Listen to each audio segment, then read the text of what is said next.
Alright, so we'd like to welcome you back to Educator Training with Dan Brown.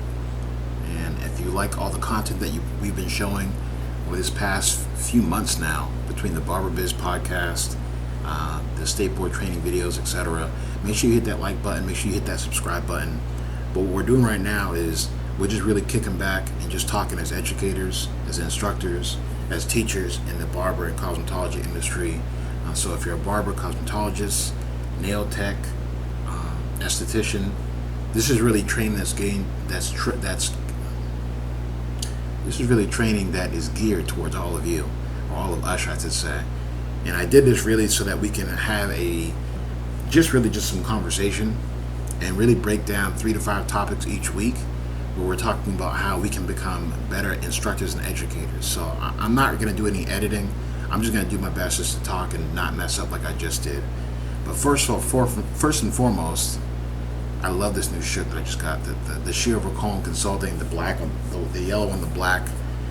So you can also make that purchase as well. That's on our website, sheercone.org. Click on the store feature. But anyway, enough about us in what we're doing at Sheer Cone Consulting. What we're going to do is focus on 3 specific points for today as the educator. The first one is going to be managing the atmosphere. Managing the atmosphere of your classroom. Why is that important? Well, your classroom is really something that's supposed to be a safe haven for your students, where they should feel comfortable and know that it's an environment to learn. So your classroom really is a reflection of you as an educator. So is your classroom dirty? Is your lab dirty? Are your bookshelves dusty? So there's a lot of these little small things that really come up that really start to shape who you are as an educator. So if your tools are clean, if your classroom's clean, if your office is clean, that's going to be a reflection of you, and your students are going to notice that. So what are some specific points that we can look at? Well, first off, as I mentioned before, the classroom is your domain as an educator. So that's what you want to make sure you take pride in that. You want to make sure it's clean. You want to make sure that your classroom is well organized. So what are some characteristics to bear in mind? Well, you have to think about the type of students that you're going to have. Now, we're gonna get into that a little bit deeper with our second point. But when it comes to the characteristics of your students, think about if you're going to be having primarily adults. Okay, so based off of if you're going to primarily have adults, you're going to make sure that you give them clear goals, or have some type of activities where they can state clear goals. You can do that during your orientation day or your orientation week. You want to take into account whatever their past experiences are. What are some habits that they already have? So you also know that adults typically are going to have their own opinions on how things should be in your classroom. So you want to make sure that you set a foundation for what your classroom is, and know really how to manage that based off of your students. So that's one piece of it. So that first topic was managing your atmosphere. So the second part is understanding demographics, which kind of relates to the first point.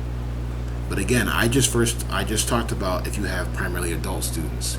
But what if that's not the case? What if your demographics are very mixed? Now, for barbers, you can actually start in the barber industry at the age of 16 in some states.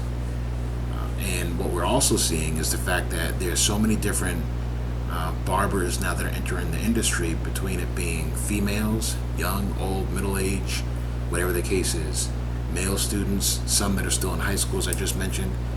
So those demographics are important. So you have to take into account the age of the student, the gender, the ethnicity. So it's not to say that you're going to treat anybody any differently, because obviously a professional wouldn't do that. But you want to take into account what are some of their backgrounds. What are some of the things or some of the challenges that they have? Making sure that you're doing activities that make it comfortable for all the different types of learners that you're going to have. So that's just like a few points to keep in mind. So that's our second one, understanding your demographics. Now, the last point that we're going to talk about today, and like I said, we wanted to keep this short. These videos are going to be about maybe 5 to 10 minutes each, because we just want to jam-pack 3 to 5 specific points. And last week I think I did 5, but it seemed like it was a little bit much, so I'm going to do 3 this week. So the last point that we're going to talk about is having a motivating modern classroom. Having a motivating modern classroom. Now, first and foremost, before you start thinking about exactly what the content is that you're talking about, you literally have to keep in mind what type of setup you want to have with your desks, or with your tables, or with your workstations. Now, that's important because when you think about how you want to structure your classroom, depending on how you literally structure where the students sit, that will help to encourage certain types of learning environments. So you can have a U-shaped learning environment where you're able to kind of walk through the middle but still have students kind of around you. The circle arrangement where students are in a circle, they can literally see each other's faces across the room as they have discussions. Maybe you want to have an amphitheater, a type of classroom setup, and that's typical for some smaller classrooms, or it's rather, let me flip that backwards. That's not typically done for smaller classrooms. That's usually for larger groups. But those are just 3 examples when it comes to different types of classroom structures. Now, what do I personally like to use? I like the U-shaped structure. I like to be able to have the board right behind me, to be able to kind of walk in and engage the students in that sense. When I say U, it's literally like, I hope I'm doing that right. Yeah, probably not. But basically, literally, it's as if you're walking in a U-shaped structure that allows you to kind of just be right in the middle, and the students can still know that you are taking command of the classroom and that you're still taking the lead in the classroom, but they also can see each other enough to where they can be engaged in conversation. So that's in terms of how you structure the classroom. Now, in terms of the motivation part, this is a loaded topic.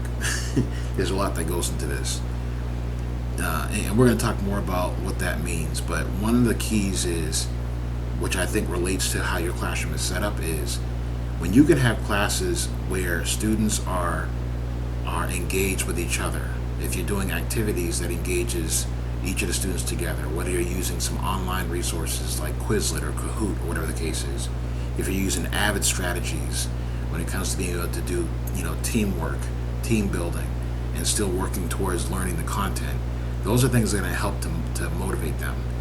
So again, that's why even the structure of your classroom is important, because when they can see each other as they're having their conversations, it allows them to feel that they're much more engaged. So those are just some specific points. And like I said, today we want to go through 3 specific points, and we're going to probably keep between 3, maybe 4 at the most, because I think 5 is a lot to digest. But so managing the atmosphere, understanding demographics, and having a motivating modern classroom. Those are the 3 gems for this week for all of you instructors and educators out there.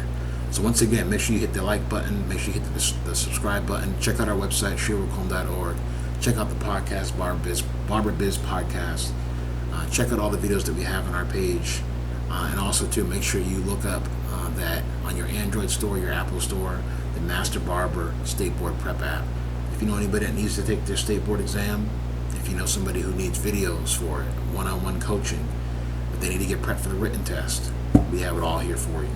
All right, so on behalf of Giselle, Dr. Victoria here, and my wife Danielle, and Sherwood Consulting, we're going to be looking forward to seeing you guys in the next video.